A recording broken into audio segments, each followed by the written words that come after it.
Hey guys, Michael Hyatt here. If you're watching the replay of this broadcast, thanks for tuning in. Again, my name is Michael Hyatt. This is the Virtual Mentor, and this is the show where my goal is to provide the clarity, the confidence, and the tools you need to win at work and to succeed at life. And yes, we've gone back to the old hashtag Virtual Mentor because my team kind of cornered me this last week at our strategic planning retreat and said, the daily mentor thing is great, but it's kind of off brand. So let's go back to the main brand, which is at michaelhyatt.com, which is the Virtual Mentor. So, hey guys, thanks for tuning in. Luke, look at those hearts. Yeah, absolutely. Thanks guys for the hearts. I really appreciate that. Hello from Dana Point. Where are you guys from? Where are you tuning in from today? Somebody said, finally got to join live. Great. Awesome to have you here. Hey, from Detroit. Nancy from Wichita. Matt from Bristol. Yeah, give me your name and where you're from. Australia, California, Chicago, Wyoming, Chicago, Pennsylvania, Tampa. Guys, thanks so much for joining today. This is the Virtual Mentor Show. Today we're going to be talking about work-life balance.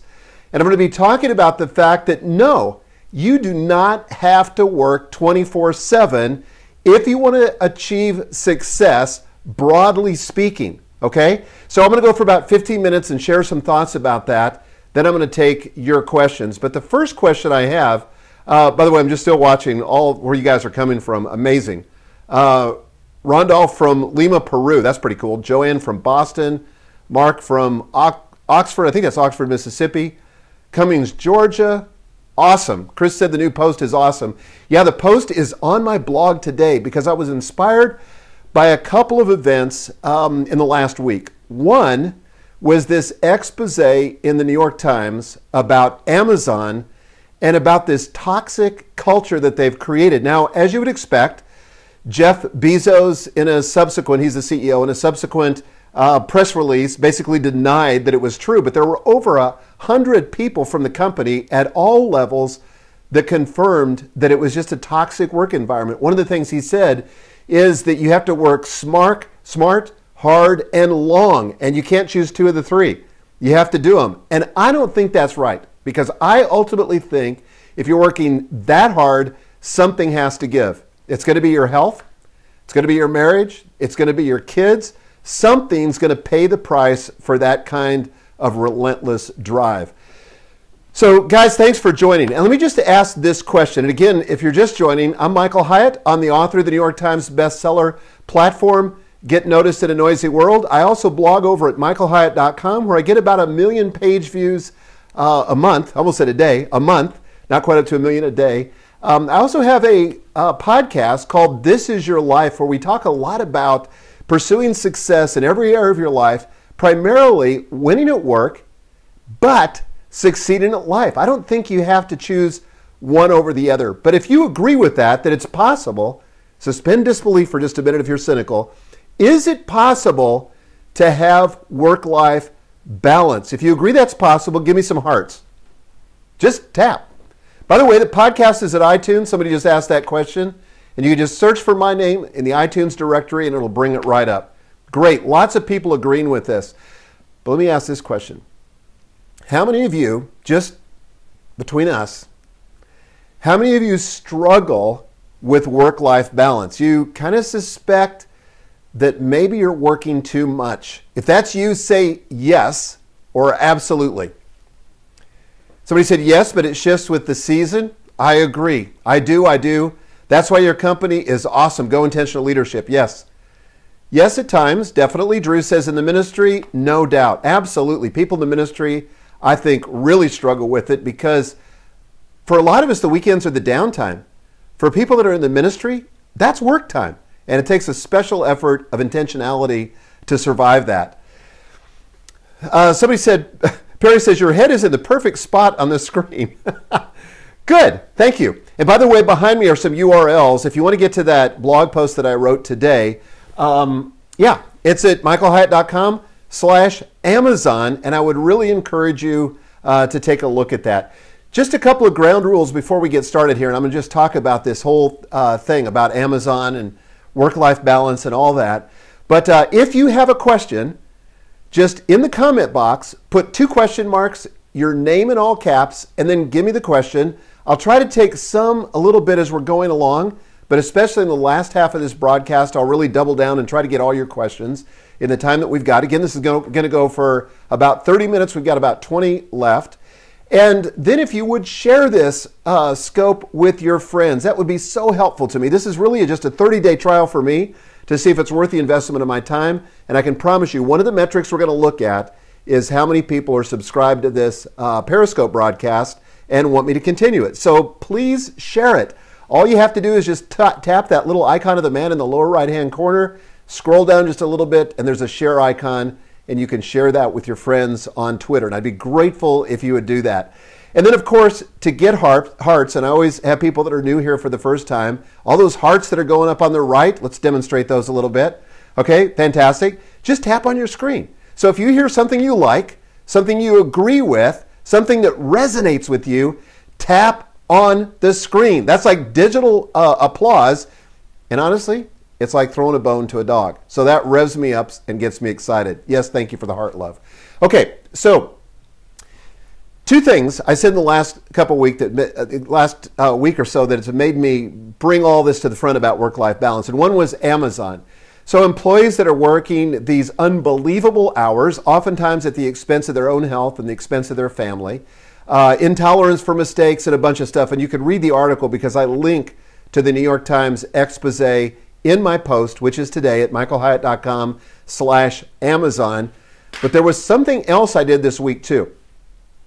I just finished this weekend the biography of Elon Musk, M-U-S-K. And in case you don't know him, he was one of the founders of PayPal, made $1 bazillion there, and then he invested it in a company called SpaceX. So one of the private civilian space companies, enormously successful. I think it's worth about $12 billion now. He's the founder of Tesla Motor Company. The biography is really well written, although I just have to caution you, if you're thinking about writing it, the author, who's very talented, laces the thing with F-bombs all the way through, which is not one of my favorite things and got a little tedious after a while. But it was still a very interesting biography. But here's the deal. Elon Musk was very successful, or is very successful, if you narrow the scope of success to be just your work life. But he's gone through a divorce. He's got 5 kids. He seems to be willing to sacrifice anything and everything to meet his objectives. Now, is it worth the cost? Do you think it's worth it? Somebody said, thanks for the warning. Perry says, not worth it. Absolutely. Nope. I don't think it is either. You know, I'm not going to sacrifice my family. Let me tell you what. After the current job that I have, the current company I founded, long after it's gone, hopefully, my kids and my family will still be around. And I am unwilling to compromise on that. Now, I'm also unwilling to compromise on excellence at work. It's just that I don't want to get greedy and have such a big vision that it requires me working 24/7. And here's some of the points that I made in the post today. Okay, so somebody said, do you think that's fair to say about him? Look, if the biography is true and he did cooperate in the writing of it, yes, I think it's fair. Do I think he's a person in process and may come around? I hope. I'm not judging him. I'm just simply saying that I think he is a cautionary tale to the rest of us about what happens when you sacrifice your family and important relationships on the altar of progress or the altar of money. So, just me. Okay, so here's why I think Amazon should rethink their culture. And if you're a leader, and you are, otherwise you wouldn't be listening to this scope, but if you're a leader, then I think it's important to realize that you're creating culture every day in your organization. Your behavior, more than any other single thing, creates the culture of your company or your ministry or your nonprofit organization, because people look at you and they say, that's what he or she expects. More is caught than taught. So we have to be really careful as leaders with our behavior. And here's 3 reasons why I think Amazon needs to rethink its culture and become really intentional about its culture. Number 1, rested employees are better employees. When you're rested, when you've got time to be off work, when you've got time to think, when you've got time to love, when you've got time to be entertained and just have fun with your family. By the way, Gail and I last night, we went and saw Mission Impossible. The Rogue Nation, I think, is the latest one. Awesome. Great, fun movie. Great plot. I thought the acting was decent, and we were just lost in it. But that's the kind of thing I do on the weekend to prepare so that I can really hit it on Monday, give my work the best effort, and really move the needle. But that doesn't happen unless people are rested. They're not going to be as productive. They're not going to be as focused. In fact, I just dropped my notes here. But I want to read you something that I read just today. This was in, what was this in? This was in USA Today. And this was Facebook co-founder, let me see what his name was. I got his last name. It's Moskovitz. And one of the things that he says in this article is that if he had to do it over again back at Facebook, if he had worked less, he would have been more productive, the company would have even been bigger, and people would have had balance. And so listen to what he says. He says, Moskovitz cites research conducted by automotive pioneer Henry Ford, which concludes that fewer hours actually increased employee output. Quote, the research is clear, beyond 40 to 50 hours per week, the marginal returns from additional work decrease rapidly and quickly become negative. Great article, and I think that's exactly right. Less time equals more productivity. Thank you, Darren.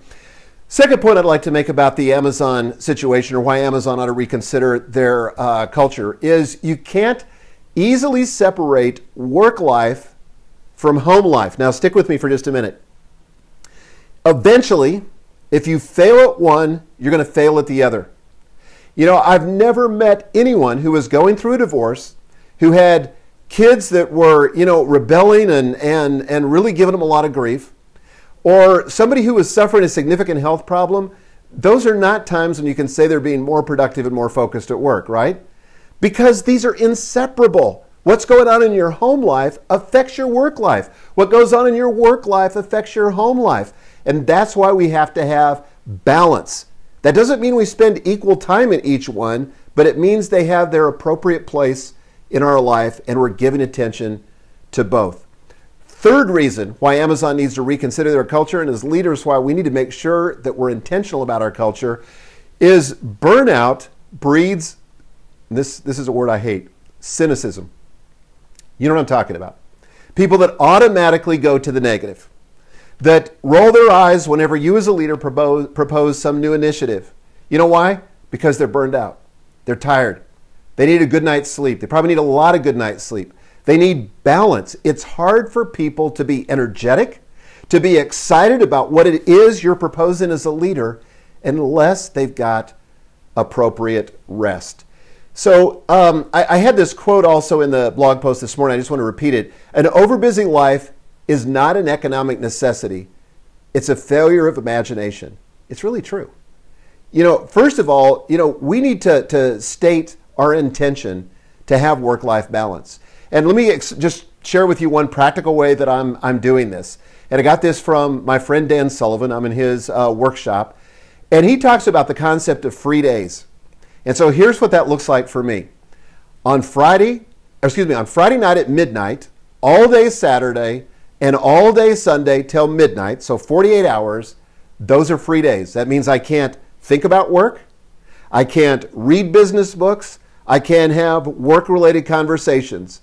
What I can do is I can read history books. I can read biography. I can go fly my drone in the park. I can spend time with my granddaughter at lunch on Sunday like I did. I can go for to a movie with my wife. I can take my daughter to dinner like I did Saturday night. Do you think I come back more rejuvenated from that? Yeah, I do. Now, somebody said, what about ministry? Take off 2 weekdays? Yeah. If Saturday is a day of preparation for Sunday, like a lot of times people have to prepare if they're going to preach on Sunday, then I'd find 2 other days, and I would negotiate that with your board. Because the last thing your church needs is for you to burn out. The last thing, and let me tell you something, those of you in the helping professions are much, much more vulnerable. If you agree with that, show me some hearts. And I think this is particularly true with pastors, and I don't have the stats right at my fingertips, but I have this as a part of a lecture that I give. But pastors in particular are likely to get burned out and leave the ministry. So what are your questions? Again, just in the comment box, give me 2 question marks if you have a question, your name in all caps, and then give me the question. Zeb says, what about those of us who work from home? Yeah, I think you've got to create boundaries if you're going to survive working at home. And I did that for a long time. In fact, I'm working in my studio out back from my home. But when I leave at the end of the day and I go into the house, no more work. Or on the weekends, I just unload email, I turn all my notifications off, and I'm just not going to be bothered by it. So you kind of have to be extra diligent if you're working from home if you're going to pull this off. Okay, what other questions? Are you able to shorten your periscopes? I'd like to tune in live. Fully can't due to time constraints. Yeah, that's why actually I'm trying to do the questions at the end. So if you can't listen to all of it, at least you get the meat of it in the first half. What about an advertising agency where staying up late working is the culture? I would challenge the culture. That's what leaders do. But here's the key thing. You got to put it in terms of the leadership above you so that they can understand it, okay? You got to make it simple enough that even a CEO can understand it. And I was a CEO for years, so I get how this works. But you got to help them see that this does not get them more of what they want. It really doesn't. When they have burned out employees that don't have focus, that don't have energy, that don't have the tenacity to see projects through, everything takes longer. It costs more. If they would just give you the weekends off, not work so long, you would be much more efficient. Somebody says neuroscience is validating some of these claims. Yes, leaders challenge the culture, and you can do that. Tim says, how do you balance corporate job with volunteer ministry work? How much time do you volunteer? Well, I would put it in a scale of priorities. I'm very clear about my priorities. In my case, here's what it looks like. God first, me second. That may be a little bit shocking to you, but here's why. If I'm not taking care of myself, I don't have what I need, the resources I need to take care of anybody else. If I'm sick, how helpful am I going to be to my wife and to my children? If I go through a divorce, how effective am I going to be on the job? No, so number 2 is me. Number 3 is my family. Number 4 is my church, my work. Number 5 is my church. And then comes volunteer stuff that's beyond that. So I want to make sure I'm tending to all that other stuff before I get so involved in volunteer ministry. And don't let people guilt you on this, because they can. We're in this for the long haul. This is a marathon, and I want to keep my family. Deb says, I'm the boss, and I've lost good help. Sorry, I missed that, Deb. It scrolled by too fast. Why are you focusing on Amazon? Great question. I'm focusing on Amazon because they were in the news last week because of this New York Times expose about their culture. That's the only reason. Any other questions? Anything? Okay, somebody says, Jessica says, how do you put rest into every day? I'll tell you how I do it, and I've written a lot about this on my blog. I take a power nap every single day. Well, maybe not every day, but almost every day. And that's just for 20 minutes. For me, I lay down after lunch. So today I've got a meeting right after this scope. But then after that meeting, I'm going to go lay down for 20 minutes. Totally rejuvenates me. Is every hour of your day scheduled? Nope. Thanks, Ellie, for that question. It's not. Marissa says, what happens if your boss won't let you shorten your hours? This is what leaders do. Leaders exercise influence, and sometimes you lead from the top down. More often, you lead from the bottom or from the middle up. So leading your boss is possible, but you've got to frame it in a way that helps him or her get more of what they want. So explain to your boss why shortening the work hours will enable them to get more of what they want. Jim Bob says, how do you manage to get margin? I've written a bunch on this. There's a free download on my website at michaelhyatt.com called Shave 10 Hours Off Your Work Week. It's designed for one purpose in mind, and that is for you to get more margin into your life. How many of you could use more margin? Double tap on the screen. Give me some hearts. If the broadcast is too full, DM the questions to me and I'll ask. Yeah, thank you. Sometimes you can log off and back in and you can ask questions. Melissa, how can we work with you? Wow, that's a good question. I'm going to get to that at another time rather than today because we're just about out of time. And Arzo says, which LMS do you use for Platform University? We use Wishlist Member.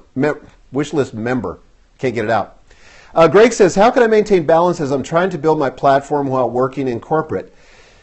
For me, it comes down to scheduling my priorities. So I'm going to make sure that I'm giving the adequate amount of time to my job so that I can do an outstanding job for my employer without compromising my other priorities, and that's where I draw the line.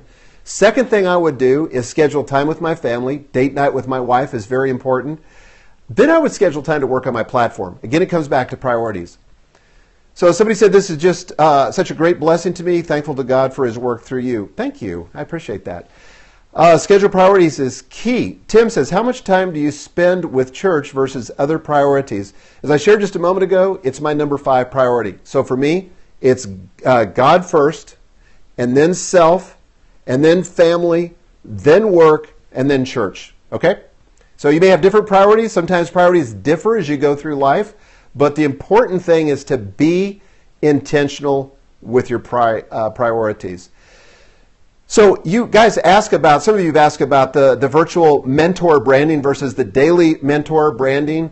Last week we were at our strategic planning retreat, and one of the takeaways that we came out of that with was to kind of make the branding more consistent and let this line up with the website, which is the virtual mentor. So that's what we're going to be using. What is your latest top marketing tip? I'd have to think about that because that's a little bit off topic from what we're talking about today. But we will talk about marketing, I promise. Does your schedule match your goals? That's my motto. That is a great, great insight. If you want to know where your money's going, look at your checkbook or your credit card ledger. If you want to know where your time's going, look at your schedule. Okay, little things done intentionally makes a difference. Absolutely. Ron says, this is a Hall of Fame scope today. Thanks, Michael. You betcha. Thanks for joining us. Scott, when is 5 days to best life? Actually, it's 5 days to your best year ever, Scott. By the way, that's my middle name. Great name. 5 days to your best year ever will open again for registration in December. But you can sign up for the waiting list now at bestyearever.me. We have people this year who are getting extraordinary results. Okay, anything else? Could even be off topic. Any startup plan for people? Not sure I understand what that means. How do you stop inertia towards overworking? I think it begins first and foremost with the commitment. For you to be self-aware enough to say that I've looked at the trajectory of my work schedule and I don't like where it's headed because I'm going to burn out. I may have a health crisis. I may have a crisis in my family, and I don't want that. So what I'm going to do is I'm going to start with the intention. I'm going to say this has got to change. It may not be able to change today. It may not be able to change this week, but I'm going to get on a path that's going to lead to a different destination. That's where it starts. Somebody says, best year ever was great, powerful goal set. Yeah, we've had so many extraordinary results from that. Over 10,000 people have gone through the course. Susie says, what is your best time-saving hack or practice? I would say it's this. I would say it's being really clear on what my top tasks are for the day. So I always identify my top 2 or 3 tasks for the day. I get those done first before I do anything else. That's probably my biggest hack. Okay, guys, we're just about out of time. What do you wish you knew at age 29 that you know now? That this whole idea of being intentional about work-life balance can make a huge difference.